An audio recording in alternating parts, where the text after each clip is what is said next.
Hey, this is Brett Huson, and I'm the author of The Raven Mother, and you're listening to True North Country Comics Podcast.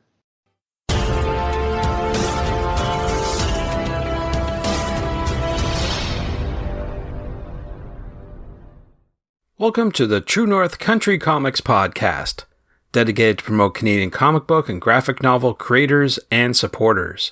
I'm John Swinimer. If you want to drop me a line, you can contact me at john@truenorthcountrycomics.com.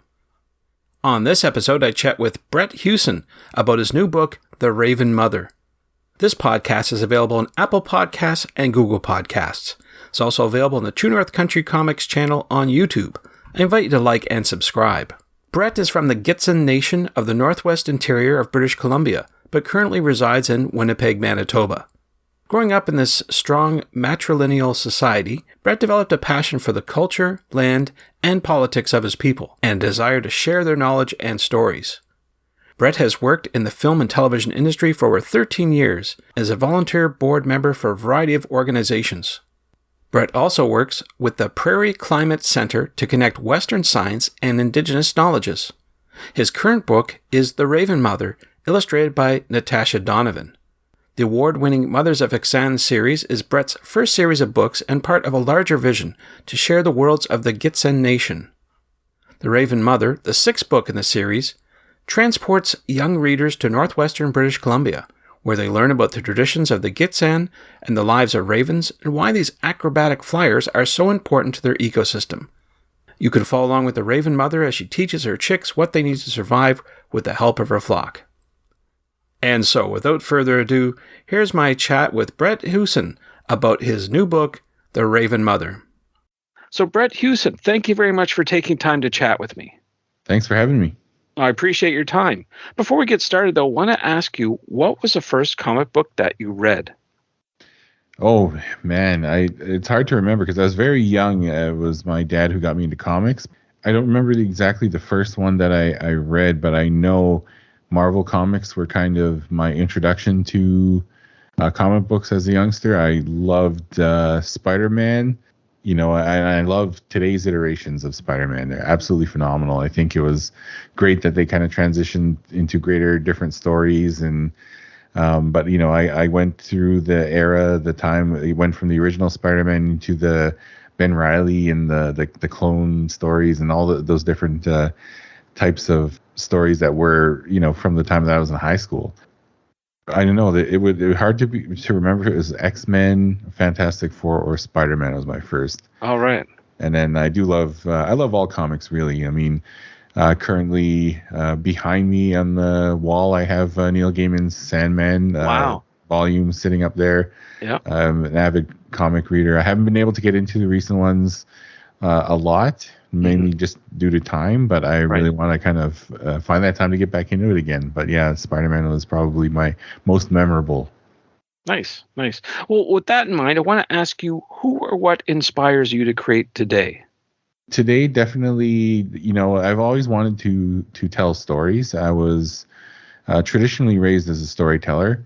The Gitxsan people, our stories are told through artwork. And the stories for us aren't mythologies. The stories for our people, they carried everything from entertainment to sharing our scientific knowledge, as well as our governance and even our things from death to weddings to everything.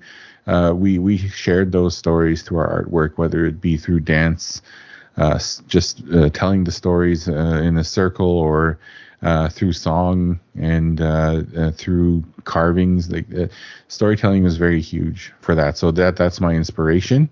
And then, you know, currently today, I am definitely inspired a lot by a lot of authors that are out there now, in both in the comic world and in Indigenous authors world too. Very good.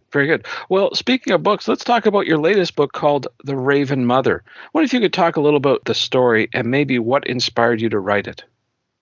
Well, for The Raven Mother, it was very important to me to include the Raven in one of our volumes of my series, Mothers of Huson, because the Raven for our people was revered for its intelligence. In fact, we talked about the raven as being one of our tricksters, I guess you could say, shapeshifter. And one of the reasons that we revered the raven and commemorated the raven through these stories was the fact that they're very intelligent beings. If you were to actually study them, you could see the use of tools, their use of recognition of faces, and self-recognition, self-awareness is very high in a raven. So we saw them as beings similar to us. And, we even have stories where the raven would learn our language, our words. And so there's a lot that kind of went behind it. So they were very significant within our culture, but they're also incredibly significant to the ecosystem. And that's one of the things that I wanted to showcase, that connection that we have with the raven, the reverence we have for the raven, but also that connection the raven has to everyone's ecosystem. Very good. Very good. Now, you didn't work alone on this book. You worked with illustrator Natasha Donovan. I wonder if you could describe the creative process you had working with her on this book. Oh, I absolutely love working with Natasha.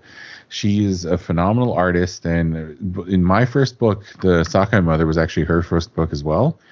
And so both of us have been on this creative journey together, and just to see her grow as an artist exponentially, and she has a lot of her own projects now with other books and other different types of art that she's getting into. And I'm just excited to be able to say that I've had her work on some of my pieces, and that she really brought my stories to life. And that illustrative component was very key to making the words come to life. And I really can't wait to see what else she does. And I know she's got some great projects on the go, and I can't wait for everyone else to see them too. Great. Now, in my research about you, I discovered you also work with the Prairie Climate Center to connect Western science and Indigenous knowledge. I'm wondering, did that work actually have an impact on your story? Yeah, well, actually, that work is part of my story. The Mothers of Sun series is just a smaller part of a greater vision I have in bringing our ways of knowing into the world in a good way.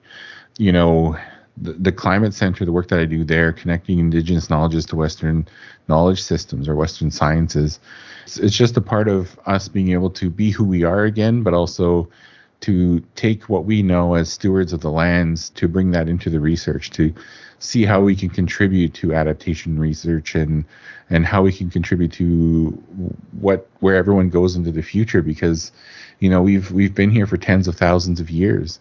So I've always wanted to share these knowledges in this story. So the books were originally articles that I was writing for a youth magazine called Red Rising Magazine here in Winnipeg and Manitoba. And I wanted to create this series, and I was very fortunate that Highwater Press in Portage-Maine, they read one of the articles and asked if I would be interested in turning into a book for children. And I thought it was such an amazing opportunity. I'm very happy that they gave me this opportunity, because I didn't quite know how I wanted this story to be told yet, because I worked in film and television for years, because I thought that's the route that I would go.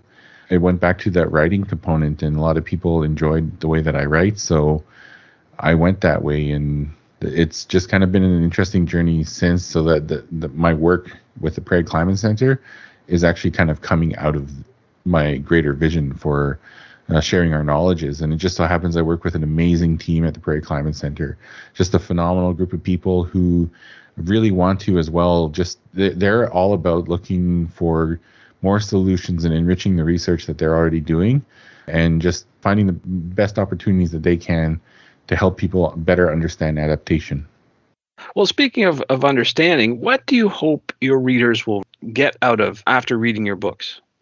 I really hope that both young and older readers alike kind of take from it that passion for the land, the passion for learning about the ecosystem that they're living in, or where they come from. Because it's incredibly important to try to protect the things that actually keep us alive. No amount of human policy, science, or anything is ever going to create the clean air and water that we need. That comes from the ecosystem. That's one of the things that we have to try to revere and protect, and make sure that we keep it healthy for future generations to come. Right. No, that's worthwhile for sure. Now, I wanted to ask you a bit about how you're promoting your book this year. Now that sort of COVID protocols have lifted a bit, I'm wondering, will you be attending any events, any conventions to promote the book? Well, that I'm hoping that I can get to maybe some writers festivals this coming year. I will be participating in the Fold festival virtually this year. So that one's based out of Toronto. I would have loved to be there in person, but it's still an awesome opportunity to be able to connect with fans and readers virtually online as well. And it's more accessible for everyone that way. And then also, I tend to speak to my books in the other lectures that I do. I get invited to many conferences and lectures that are outside of writing, and they're actually more based in the sciences and the adaptation and climate conferences. But I also get invited to universities to talk about my work, and I always tend to promote my work, not just with the university, but also my books when I travel. So I'll be going to Victoria next week, actually, for Livable Cities Forum. I'll be a panelist there talking about integration of Indigenous knowledges into Western sciences. So that's kind of something that I'm really happy to work with and connect to people with, and I end up meeting new fans that way. Sure. No, it's all good. That's for sure. That's for sure. Now, we've been talking about the Raven Mother, but I wanted to ask you, do you have any other up-and-coming projects that you can talk about? Yeah. I do have, the rest of the series that I'm continuing. I will have those coming out shortly. The next one will be coming out in March. We'll wait to announce what the title will be and what we're going to cover. But yes, this series will be ongoing, and I really hope that as the readers continue with the series, they see that every book is interconnected with the others, and they see how all species are connected. And that's really kind of what I want people to see, is that interconnectedness between everything, all living things. I am also working on a couple of other projects, writing projects. One will be a science fiction, and the other one is a nonfiction. That one's related to climate adaptation and Indigenous knowledges.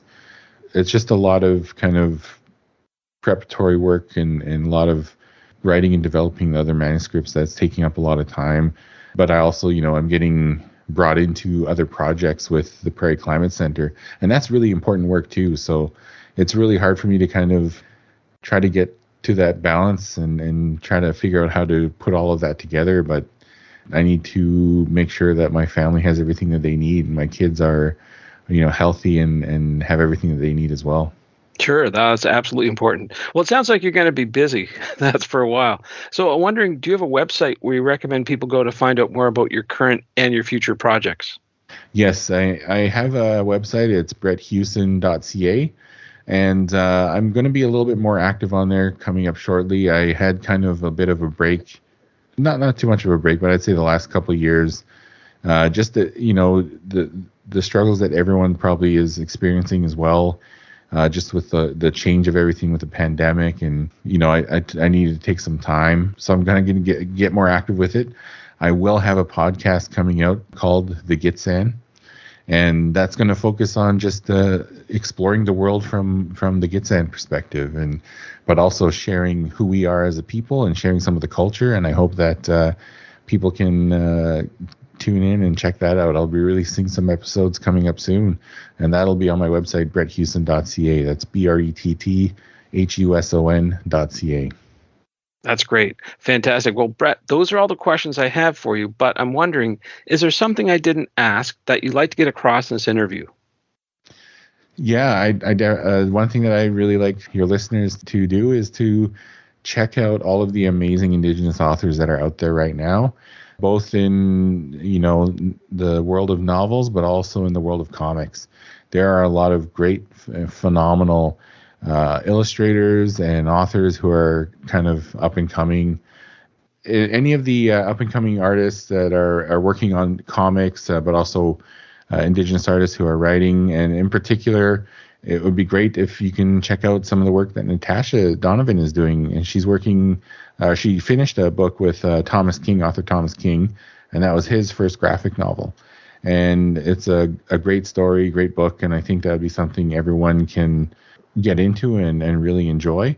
So just kind of looking to Indigenous authors, not just for the entertainment factor, but also to kind of gain a different perspective on the actual past of this country, and to kind of see the things that the Indigenous communities and cultures are dealing with, and also the hope and dreams of Indigenous communities. And they really come out through storytelling. And it's really important to check that kind of work out, and also to keep an open mind to those perspectives of the world, because I think that will just give us more opportunity to have many more stories to come. And I always think of the science fiction component and stuff that I'm working on right now. I really can't wait to share that with all of you. And I'm still trying to decide what direction I want to take with this project. So the science fiction project that I'm working on, I don't know if I want to take the graphic novel route or if I'm going to have it as a novel. So the manuscript will kind of determine that over the next little while. But I can tell you there's a lot of research that I'm doing. I've been speaking with some theoretical physicists in the country here, and I'm hoping that'll be a great project for everybody. Thanks to Brett for the chat. You can discover more about Brett on Twitter and Instagram at The Gitson, that's TheGitxsan, and online at bretthuson.ca, and that's BRETTHUSON.ca. And thanks to you for listening to the True North Country Comics podcast. If you haven't done so already, please subscribe to and like this podcast on Apple Podcasts. And please leave a good rating. Also check out the TrueNorthCountryComics.com website and follow along on Twitter at True North Comics. True North Country Comics is now on YouTube. Please like and subscribe to that video channel and hit the notification button. Please send your feedback to John at TrueNorthCountryComics.com. Thanks again for listening, and come back soon for another episode. Bye for now. True North Country Comics Podcast is copyright True North Country Comics, copyright 2022.